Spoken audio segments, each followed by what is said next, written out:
Yeah! Hi guys. So, మనం last వీడియోలో ఏం చెప్పుకున్నాం? వేరియబుల్స్ అండ్ డేటా టైప్స్ అంటే ఏంటి? What are the different types of data types available in Java. అంటే ప్రిమిటివ్ డేటా టైప్స్ ఏమేమి ఉన్నాయి అవన్నీ తెలుసుకున్నాం కదా! సో, ఈ వీడియోలో each and every variable, each and every primitive data type యొక్క రేంజెస్ గురించి తెలుసుకుందాం. ఓకే. ఏంటి?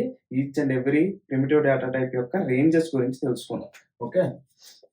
So, ranges of data types. Ranges of data types. ఈ వీడియోలో మనం ఏం తెలుసుకుందాం? Ranges of data types. Okay. అసలు డేటా టైప్స్ ఏమేమి ఉన్నాయని చెప్పాను నేను. ఓకే. ప్రిమిటివ్ డేటా టైప్స్ ఏమని ఉన్నాయి? Int, byte, short and then long, float, double, character and then boolean. So 8 primitive data types అనేవి మనకి జావాలో అవైలబుల్ ఉన్నాయి. ఓకేనా? సో మనకి each and every primitive data type యొక్క రేంజెస్ గురించి మనం తెలుసుకుందాం. మీకు అంటే ఈ డేటా టైప్స్ యొక్క రేంజెస్ తెలుసుకునే ముందు మనం తెలుసుకోవాల్సింది ఏంటంటే కంప్యూటర్ యొక్క మెమరీ యొక్క యూనిట్స్ గురించి మీరు తెలుసుకోవాలి. ఓకే. సో మనకి each and every data type ఏంటి? కొంత టైప్ ఆఫ్ డేటాని స్టోర్ చేస్తుంది. అంటే ఆ డేటాని ఎక్కడ స్టోర్ చేస్తది? మెమరీలో స్టోర్ చేస్తది. అంటే ఆ మెమరీకి కొన్ని యూనిట్స్ ఉంటాయి కదా! ఆ యూనిట్స్ గురించి మనం ఫస్ట్ ఇప్పుడు తెలుసుకోవాలి. ఓకే. ఆ యూనిట్స్ ఏంటి అనేది మనం తెలుసుకోవాలి. Okay. So first least unit ఏంటంటే 1 bit. Bit. Okay. Bit. Okay. Next ఏంటి అంటే బైట్. ఓకే. బిట్. 1 బిట్ అంటే ఎయిదర్ 0 ఆర్ 1 అని స్టోర్ చేస్తది. 0 ఆర్ 1 అనే వాల్యూని స్టోర్ చేస్తది. 0 గాని 1 అని గాని స్టోర్ చేస్తే అది దాని యొక్క యూనిట్ ఏంటి?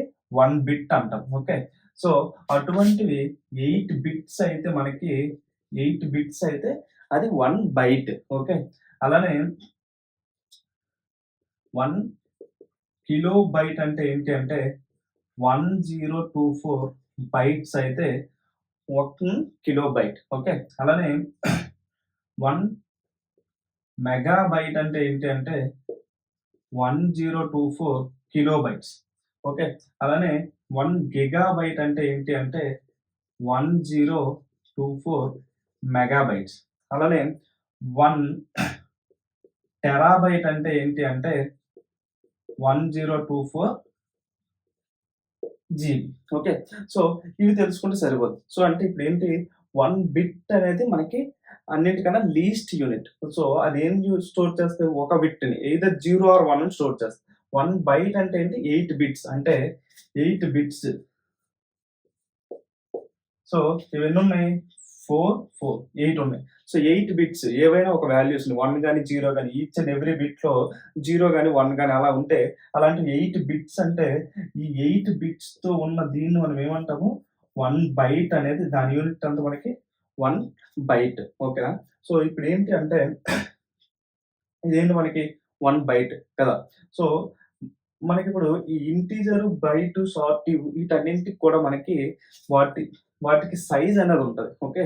సో మనం ఓన్లీ రేంజెస్ ఫస్ట్ మనకేంటంటే each and every data type యొక్క సైజెస్ తెలుసుకొని, ఆ సైజ్‌ని బేస్ చేసుకొని వాటి యొక్క రేంజ్ అనేది ఏంటి అనేది తెలుసుకోవాలి. సో ఇప్పుడు ఇది మీకు అర్థమైంది కదా! ఓకే. సో ఇప్పుడు లెట్స్ సే 1 బిట్ ఉంది. ఓకే. 1 బిట్. సో ఇది ఒకసారి అరేంజ్ చేస్తాను మీకు తెలుస్తది. లేకపోతే ఇక్కడ ఇక్కడ చూడండి. 1 బిట్ అంటే ఏంటి? Either 0 or 1. ఇప్పుడు నాకు లెట్స్ సే 2 బిట్స్ వాల్యూస్ చూసుకుందాం. 2 బిట్స్ ఉండే వాల్యూస్ చూసుకుంటే 0, 0, 0, 1, 1, 0, 1, 1. నాకు ఓన్లీ ఈ 4 కాంబినేషన్సే వస్తాయి. ఓకే. సో ఓన్లీ ఈ 4 కాంబినేషన్ వాల్యూసే వస్తాయి. దీని ఈక్వివాలెంట్ డెసిమల్ వాల్యూ ఏంటి? 0. ఇదంతా 1, ఇదంతా 2, ఇదంతా 3. సో బైనరీ నంబర్ నుంచి డెసిమల్ నంబర్ కన్వర్షన్ మీకు తెలియకపోతే ఒకసారి చూడండి. సో ఈ ఈక్వివాలెంట్ బైనరీ నంబర్‌కి డెసిమల్ నంబర్ ఈక్వివాలెంట్ ఏంటి? 0. అలానే 10కి equivalent binary number decimal number ఏంటి? 2. సో ఒకసారి మీకు ఆ ప్రాసెస్ తెలియకపోతే ఒకసారి నెట్‌లో వెరిఫై చేయండి. అన్నీ ఇక్కడ చెప్తే ఈ వీడియోలో అంతా డ్యూరేషన్ ఎక్కువైపోద్ది కాబట్టి మీరు అదొకసారి వేరేగా చూడండి. ఓకేనా? సో ఈ బైనరీ నంబర్ 0, ఇది 1, 2, ఇది 3. అంటే దీని యొక్క రేంజ్ ఏంటి మనకి 0 నుంచి 3 వరకు ఉన్నాయి. అదే 3 బిట్స్ తీసుకున్నాం అనుకోండి. 0, 0, 0, 0, 0, 1, 0, 1, 0, 0, 1, 1, 1, 0, 0, 1, 0, 1, 1, 1, 0, 1, 1, 1. ఇది 0, ఇది 1, 2, 3, 4, 5, 6, 7. సో 0 నుంచి 7 వరకు ఉంటాయి. ఓకే. 0 నుంచి 7 వరకు ఉంటాయి. అలానే 4 బిట్స్ తీసుకున్నారనుకోండి మీరు, అది రాస్తే 0 నుంచి 15 వరకు ఉంటాయి. 5 బిట్స్ తీసుకుంటే 0 నుంచి 31 వరకు ఉంటాయి. 6 బిట్స్ తీసుకుంటే ఎక్కడి నుంచి ఉంటాయి? 0 నుంచి 63 వరకు ఉంటాయి. ఓకే. అలానే 7 బిట్స్ తీసుకుంటే 0 నుంచి 127 వరకు. 8 బిట్స్ తీసుకుంటే మనకి 0 నుంచి 255 వరకు ఉంటాయి. అంటే ఒక్కొక్క బిట్ తోటి మనకి ఎన్ని వాల్యూస్ అనేవి డిఫైన్ చేసుకోవచ్చు అనేది మనకు తెలిసింది కదా. 1 బిట్ అయితే 0 ఆర్ 1 అంటే 2 వాల్యూస్ డిఫైన్ చేసుకోవచ్చు. 2 బిట్స్ అయితే 0, 1, 2, 3 4 వాల్యూస్ డిఫైన్ చేసుకోవచ్చు. 3 బిట్స్ అయితే 0 నుంచి 7 వరకు 8 వాల్యూస్ డిఫైన్ చేసుకోవచ్చు. 4 బిట్స్ అయితే 0 నుంచి 15 వరకు 16 వాల్యూస్. అంటే n బిట్స్ ఉంటే నాకు అందులో ఎన్ని వాల్యూస్ ఉంటాయి? 2 పవర్ n వాల్యూస్ ఉంటాయి. 2 పవర్ n వాల్యూస్ ఉంటాయి. ఓకే. సో n బిట్స్ ఉంటే నాకు ఎన్ని వాల్యూస్ ఉంటాయి? 2 పవర్ n వాల్యూస్. 1 బిట్ అయితే 2 పవర్ 1 కాబట్టి 2 వాల్యూస్. 2 బిట్స్ అయితే 2 స్క్వేర్ కాబట్టి 4 వాల్యూస్. 3 బిట్స్ అయితే 2 పవర్ 3 కాబట్టి 8 వాల్యూస్. అలా 8 బిట్స్ అయితే మనకి ఎన్ని ఉంటాయి? 2 పవర్ 8 కాబట్టి 256 వాల్యూస్ అనేవి ఉంటాయి. సో ఇది బైనరీ నెంబర్ యొక్క రేంజెస్ అన్నమాట. ఎన్ని నెంబర్ ఆఫ్ బిట్స్ ఉంటే మనకి ఎన్ని వాల్యూస్ ఉంటాయి అనేది దీన్ని బట్టి మనకు తెలుస్తది. ఇప్పుడు మనకి యాక్చువల్‌గా each and every data type యొక్క సైజ్ ఏంటి? ఆ సైజ్‌ని డిఫైన్ చేసుకొని వాటి రేంజ్ ఏంటనో మనం తెలుసుకుందాం. ఓకేనా? ఏంటి అంటే బైట్. బైట్ యొక్క సైజ్ ఏంటి అంటే మనకి 1 బైట్. బైట్ అనే డేటా టైప్ యొక్క సైజ్ ఏంటి మనకి 1 బైట్. Next sort. సార్ట్ యొక్క డేటా టైప్ యొక్క సైజ్ ఏంటంటే 2 బైట్స్. ఓకే. నెక్స్ట్ ఇంట్. ఇంట్ యొక్క డేటా టైప్ యొక్క సైజ్ ఏంటంటే 4 బైట్స్. అలానే లాంగ్. లాంగ్ యొక్క సైజ్ ఏంటంటే 8 బైట్స్. నెక్స్ట్ మనకి ఫ్లోట్. ఫ్లోట్ ఎంత అంటే 4 బైట్స్. అలానే డబుల్. డబుల్ ఎంత అంటే 8 బైట్స్. నెక్స్ట్ మనకి క్యారెక్టర్ ఎంత అంటే 2 బైట్స్. నెక్స్ట్ మనకి బూలియన్. బూలియన్ అనేది అన్నింటికన్నా చిన్నది. 1 బిట్ అన్నమాట. బూలియన్ అనేది 1 బిట్. సో బైట్ యొక్క సైజ్ ఏంటి మనకి 1 బైట్. సో ఇవన్నీ ఏంటి? నంబర్స్‌ని రిప్రజెంట్ చేసేవి. సో ఈ బైట్ అనేది 1 బైట్, సార్ట్ అనేది 2 బైట్స్, ఇంట్ అనేది 4 బైట్స్, లాంగ్ అనేది 8 బైట్స్. అలానే ఫ్లోట్ అనేది 4 బైట్స్, డబుల్ అనేది 8 బైట్స్, క్యారెక్టర్ అనేది 2 బైట్స్, బూలియన్ అనేది 1 బిట్. ఓకే. ఇప్పుడు మనం ఏం చెప్పుకున్నామంటే ఈ సైజ్‌ని బట్టి ఆ డేటా టైప్ యొక్క ఆ డేటా టైప్ యొక్క రేంజ్ అనేది ఏంటని తెలుసుకుందాం. ఇక్కడ మనకి 1 బైట్ అంటే ఏంటి? 8 బిట్స్. సో మనకి ఫార్ములా ఏంటి అంటే రేంజ్‌కి ఫార్ములా ఏంటి అంటే -2 power n minus 1 to 2 power n minus 1 minus 1. -2 power n minus 1 to 2 power n minus 1 minus 1. ఇక్కడ n అనేది ఏంటి అంటే మనకి number of bits in size of the data type. Number of bits in the size of the data type. Okay. So ఇక్కడ నాకు number of bits ఎంత byte యొక్క data type కి 8. కాబట్టి నేను ఇక్కడ ఈ ఫార్ములాలో సబ్స్టిట్యూట్ చేస్తే -2 power 8 minus 1 to 2 power 8 minus 1 minus 1. ఇది ఎంత వచ్చింది? -2 power 7 to 2 power 7 minus 1. -2 power 7 అంటే ఎంత? -128 టు 127. సో -128 టు 127 అనేది మనకి వస్తుంది. ఓకే. అలానే ఇది దాని యొక్క బైట్ యొక్క రేంజ్. ఓకే. నెక్స్ట్ సార్ట్ యొక్క రేంజ్ ఏంటి? -2 పవర్ 2 బైట్స్ అంటే ఎంత మనకి? 8 ఇంటూ 2 అంటే 16 బిట్స్ అంతేనా? సో 1 బైట్ అంటే 8 బిట్స్. సో 2 బైట్స్ అంటే 8 ఇంటూ 2 16 బిట్స్. కాబట్టి -2 పవర్ 16 మైనస్ 1 అంటే 15 టు 2 పవర్ 15 మైనస్ 1. ఓకే. ఈ వాల్యూ మీరు క్యాలిక్యులేట్ చేసుకోండి. అది 65535 అనేది వస్తుంది. ఓకే. నెక్స్ట్ మనకి 4 బైట్స్. -2 పవర్ 4 బైట్స్ అంటే 4 ఇంటూ 8 ఎంత? 32 bits. Okay. -2 power 31 to 2 power 31 minus 1. అలానే లాంగ్‌కి 8 ఇంటూ 8 అంటే 64 bits. So -2 power 63 to 2 power 63 minus 1. So ఇవి మనకి ఈచ్ న్యూమరికల్ డేటా టైప్ యొక్క రేంజెస్. ఓకేనా? సో ఈ రేంజెస్కి మీ ఫార్ములా ఇదనేది మీకు గుర్తుపెట్టుకోవాలి. ఓకే. సో ఎందుకు ఇది గుర్తుపెట్టుకోవాలంటే మీరు ఈ -128 నుంచి 127 వరకు వాల్యూస్‌ని స్టోర్ చేయాలనుకోండి. అప్పుడు మీరు బైట్ అనే డేటా టైప్‌ని యూజ్ చేస్తే సరిపోద్ది. అలానే -128 నుంచి 127 కాకుండా -2 పవర్ 15 నుంచి 2 పవర్ 15 -1లో ఉన్న వాల్యూని స్టోర్ చేయాలనుకోండి. అప్పుడు సార్ట్ వాడుకోవాలి. అలానే -2 పవర్ 31 నుంచి ఈ రేంజ్‌లో ఉన్నది కావాలంటే ఇంట్ వాడుకోవాలి. అలానే ఈ రేంజ్‌లో ఉన్న వాల్యూలు కావాలంటే అప్పుడు మీరు యూజ్ చేసుకోవాల్సిందేంటి లాంగ్ అనే డేటా టైప్. అంటే వాటి యొక్క రేంజ్ బట్టి మీరు ఏ డేటా టైప్ యూజ్ చేయాలని తెలుసుకోవాలి.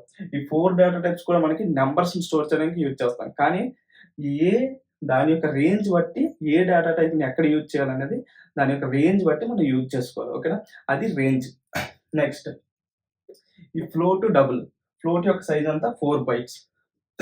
డబుల్ యొక్క సైజ్ అంతా 8 బైట్స్. సో ఫ్లోట్ అనేది 7 డెసిమల్ డిజిట్స్ వరకు రిప్రజెంట్ చేస్తది. ఓకే. డబుల్ అనేది 16 డెసిమల్ డిజిట్స్ వరకు రిప్రజెంట్ చేస్తది. ఓకే. అంటే నేనిప్పుడు 3.142367 let's say float A equals to ఇలా ఇచ్చామనుకోండి. ఈ 7 డిజిట్స్ వరకు మాత్రమే ఫ్లోట్ అనేది స్టోర్ చేస్తా. అలా కాకుండా నేను నెక్స్ట్ వేరేది ఇక్కడ 8th డిజిట్ ఇచ్చాననుకోండి డెసిమల్ తర్వాత నాకు ఈ వాల్యూ అనేది స్టోర్ అవ్వదు. ఓకే. మీరు ఫ్లోట్ కాబట్టి F అని పెట్టుకోవాలి. ఓకే. సో ఈ వాల్యూ అనేది స్టోర్ అవ్వదు. నాకు ఎక్కడి వరకు ఉంటదంటే ఇక్కడ వరకు మాత్రమే ఉంటది. సో ఇది మీరు ఒకసారి కోడ్‌లో టైప్ చేసి వెరిఫై చేయండి. అప్పుడు తెలుస్తది. అదే డబుల్ అయితే ఎంతవరకు డెసిమల్ తర్వాత 16 డిజిట్స్ వరకు రిప్రజెంట్ చేస్తది. ఓకే. అది ఫ్లోట్ అంటే ఎంత 4 బైట్స్, డబుల్ అంటే ఎంత 8 బైట్స్. నెక్స్ట్ మనకి క్యారెక్టర్ అంటే రిమైండ్ అని మీరు ఆల్రెడీ సి లాంగ్వేజ్ నేర్చుకుంటే సి లాంగ్వేజ్‌లో క్యారెక్టర్ అనేది ఓన్లీ 1 బైట్. కానీ క్యారెక్టర్ ఇన్ జావా మాత్రం 2 బైట్స్. ఇది పాపులర్ ఇంటర్వ్యూ క్వెషన్. ఎందుకు అంటే సి లాంగ్వేజ్‌లో character data type only ASCII క్యారెక్టర్స్‌ని మాత్రమే ఇండికేట్ చేస్తది. ఓన్లీ యాస్కీ క్యారెక్టర్స్ మాత్రమే ఇండికేట్ చేస్తది కాబట్టి అక్కడ అది 1 బైట్. ఓకే. కానీ ఇక్కడ జావాలో యూనికోడ్ క్యారెక్టర్స్ గురించి కూడా యూనికోడ్ క్యారెక్టర్స్‌ని కూడా మన జావా అనేది స్టోర్ చేస్తది డేటా టైప్. కాబట్టి క్యారెక్టర్ డేటా టైప్ యొక్క సైజ్ అంతా 2 బైట్స్ ఇన్ జావా. ఓకేనా? నెక్స్ట్ బూలియన్ అనేది ఓన్లీ సింగిల్ బిట్. అంటే ఒక సింగిల్ బిట్‌లో బూలియన్ వాల్యూని స్టోర్ చేస్తది జావా. అది ఎయిదర్ ట్రూ ఆర్ ఫాల్స్ అని. ఓకేనా? సో ఇవి రేంజెస్, డేటా టైప్స్, వాటి యొక్క సైజెస్ అండ్ దాని యొక్క respect to ranges. Ranges formula ఏంటి? -2n-1 to 2n-1 -1. అది ఓన్లీ దేనికి? న్యూమరికల్ డేటా టైప్స్‌కి మాత్రమే. ఓకే. నెక్స్ట్ అంటే చెప్పాను రేంజెస్ గురించి. కాకపోతే నేను అక్కడ చెప్పేసాను. మీకు కరెక్ట్‌గా రేంజెస్ అర్థం కాకపోతే ఇంకొకసారి ఇది చూడండి. నేను ఏమని చెప్పాను? బైట్‌కి దానికి సైజ్ ఎంత? 1 బైట్. అంటే 8 బిట్స్. మనకి ఫార్ములా ఏంటి? -2n-1 to 2n-1 -1. ఇక్కడ n అంటే ఏంటి? Number of bits in the size of the data type. So నాకు దీని యొక్క వాల్యూ ఎంతొస్తది? -2 పవర్ 7 టు 2 -2 పవర్ 7 అంటే -128 టు 127. మనం తీసుకుంటే ఇక్కడ 0 ఉంటది. ఇక్కడ -128, -127, -126 ఇలా వస్తది. And then 1, 2, 3 and then 127. Okay. So ఇక్కడ మళ్ళీ ఏముంటాయి? -129, -130 ఇలా ఉంటది. నెక్స్ట్ ఇక్కడ ఎలా ఉంటది? 128, 129, 130 ఇలా ఉంటది. సో బైట్ యొక్క రేంజ్ ఏంటి మనకి? -128 నుంచి 127 వరకు. ఓకే. సో ఈ వాల్యూస్ మాత్రమే బైట్ యొక్క డేటా టైప్‌లోకి స్టోర్ అవుతాయి. సో దాని లెఫ్ట్ సైడ్‌లో ఉన్న వాల్యూస్ గాని, రైట్ సైడ్‌లో ఉన్న వాల్యూస్ కొని మనకి బైట్ అనే వేరియబుల్‌లోకి స్టోర్ అవ్వవు. అంటే ఇప్పుడు నేను బైట్ A ఈక్వల్స్ టు -129 అని ఇచ్చాననుకోండి. అది అవ్వదు. ఎందుకంటే కంపైలేషన్ ఎర్రర్ వస్తది. ఎందుకు? బైట్‌లోకి మనం ఎక్కడి వరకు స్టోర్ చేయగలం? -128 నుంచి 127 వరకే స్టోర్ చేయం. కానీ ఇది అవుట్ ఆఫ్ ఈ రేంజ్లో ఉంది కాబట్టి ఇది స్టోర్ చేయలేము. అలానే 130 అని ఇచ్చాను అనుకోండి, బైట్ ఏ ఈక్వల్స్, అది కూడా స్టోర్ చేయలేము. ఎందుకంటే అది కూడా అవుట్ ఆఫ్ రేంజ్లో ఉంది. కాబట్టి ఏదైతే ఈ రేంజ్లోకి వస్తుందో అప్పుడు మాత్రమే మనం దాన్ని స్టోర్ చేయగలం. సో నెక్స్ట్ మనకేంటి, సార్ట్. సార్ట్ ఎంత, -2 పవర్ 15 టు 2 పవర్ 15 -1 అంటే దీని వాల్యూ క్యాలిక్యులేట్ చేయండి. ఎంత వస్తుందంటే ఐ థింక్ -65536 65535. ఇక్కడ 15 ఎందుకు వేసానంటే షార్ట్ అంటే ఏంటి, 2 బైట్స్. 2 బైట్స్ అంటే 16 బిట్స్. ఈ ఫార్ములాలో సబ్స్టిట్యూట్ చేస్తే 16 - 1 15 కాబట్టి -2 పవర్ 15 టు 2 పవర్ 15 -1 అని వస్తుంది. So -65536 to 65536. సో ఇందులో మీరు చూస్తే ఈ -129 అనేది ఈ రేంజ్లోకి వస్తుంది, ఈ 130 అనేది ఈ రేంజ్లోకి వస్తుంది. కాబట్టి నేను ఈ వాల్యూస్ స్టోర్ చేసుకోవాలంటే సార్ట్ అనేది యూజ్ చేసుకోవచ్చు. ఓకే, ఏమని యూజ్ చేసుకోవచ్చు, సార్ట్ ఏ ఈక్వల్ టు 130 అని యూజ్ చేసుకోవచ్చు. కానీ ఇప్పుడు నేను సార్ట్ ఏ ఈక్వల్ టు 65538 అని కావాలనుకోండి, అది స్టోర్ అవుతుంది. ఎందుకంటే 35 వరకు మాత్రమే దాని రేంజ్. సో 8 కావాలంటే మళ్ళీ మనము దాని నెక్స్ట్ ఏంటి, ఇంట్ ఉంది కాబట్టి ఇంట్ యూజ్ చేసుకోవాలి. ఇంట్ ఏ ఈక్వల్ టు 65538. అదెందుకు, -2 పవర్ ఇంట్ రేంజ్ ఎంత, -2 power 31 to 2 power 31 -1. Okay, so ఇంట్ కూడా స్టోర్ చేయలేని ఏది స్టోర్ చేసుకుంటుంది, long. -2 power 63 to 2 power 63 -1. So ఈ విధంగా మనకి రేంజెస్ బట్టి ఆ రెస్పెక్టివ్ డేటా టైప్ ఏది యూజ్ చేయాలనేది మనం తెలుసుకోవచ్చు. మనము క్యారెక్టర్ డేటా టైప్లో ఏం స్టోర్ చేస్తాము, ఏవైనా క్యారెక్టర్స్ అనేది స్టోర్ చేస్తాం. కానీ మనం క్యారెక్టర్ కాకుండా ఇంటీజర్ వేరియబుల్స్ అంటే ఇంటీజర్ వాల్యూస్ని కూడా మనం క్యారెక్టర్లో స్టోర్ చేసుకోవచ్చు. Okay, char C equals to let's say 325 ఇలా కూడా స్టోర్ చేసుకోవచ్చు. అప్పుడు అది ఏం చేస్తుందంటే ఈ 325కి ఉన్న యూనిక్ కోడ్ క్యారెక్టర్ వాల్యూ అనేది మనకి ఆ జీరోకి అసైన్ చేస్తుంది జావా. ఓకేనా, సో 325కి ఉన్న యూనిక్ కోడ్ వాల్యూని సి అనే డేటా టైప్ సి అనే వేరియబుల్లోకి అసైన్ చేస్తుంది. ఓకే, అంటే ఈ 325 అని ఇచ్చినా సరే మనము ఇప్పుడు char C equal to 325 system dot out dot println C అని ఇచ్చాను అనుకోండి, ఈ 325 అనే ఇప్పుడు యూనిక్ కోడ్ వాల్యూకి ఏదైతే రెస్పెక్టివ్ క్యారెక్టర్ మ్యాప్ అయి ఉంటుందో ఆ క్యారెక్టర్ని సి అనే వేరియబుల్లోకి స్టోర్ చేసి ఆ క్యారెక్టర్ని ఇక్కడ ప్రింట్ చేస్తుంది. ఓకే, మీరు డైరెక్ట్గా క్యారెక్టర్ని ఇలా ఇవ్వకుండా ఇలా ఇంటీజర్ వాల్యూస్ ఇచ్చినా సరే సరిపోతుంది, మనకి అది ప్రింట్ అవుతుంది. మీరు కరెక్ట్గా గుర్తుంచుకోవాల్సిన కొన్ని యాస్కీ వాల్యూస్ ఏంటి అంటే మనకి కోడ్లో మనం ప్రోగ్రామింగ్ రాసేటప్పుడు మీరు ఈ యాస్కీ వాల్యూస్ అనేవి గుర్తుపెట్టుకోవాలి. 048తో స్టార్ట్ అవుతుంది, 149 250 351 452 553 654 755 856 957. సో 0 అనే క్యారెక్టర్ యొక్క యాస్కీ వాల్యూ అంతా 48, 1 అనే క్యారెక్టర్ యొక్క యాస్కీ వాల్యూ అంతా 49, 2 అనే క్యారెక్టర్ యొక్క యాస్కీ వాల్యూ అంతా 50. అలానే స్మాల్ ఏ యొక్క యాస్కీ వాల్యూ 97, స్మాల్ బి యొక్క యాస్కీ వాల్యూ 98. ఇలా స్మాల్ జెడ్ యొక్క యాస్కీ వాల్యూ ఐ థింక్ 122 అనుకుంటా, ఒకసారి వెరిఫై చేయండి. 97 + 26 - 1 అంత 32 122. ఓకే, 122 అనుకుంటా, ఒకసారి ప్రింట్ చేయండి సరిపోతుంది. అలానే క్యాపిటల్ ఏ యొక్క యాస్కీ వాల్యూ 65, క్యాపిటల్ బి యొక్క యాస్కీ వాల్యూ 67. ఇలా వెళ్తే క్యాపిటల్ జెడ్ యొక్క యాస్కీ వాల్యూ 90 అనుకుంటా, 65 + 26 - 1 90. ఓకే, సో క్యాపిటల్ జెడ్ యొక్క యాస్కీ వాల్యూ అంతా 90.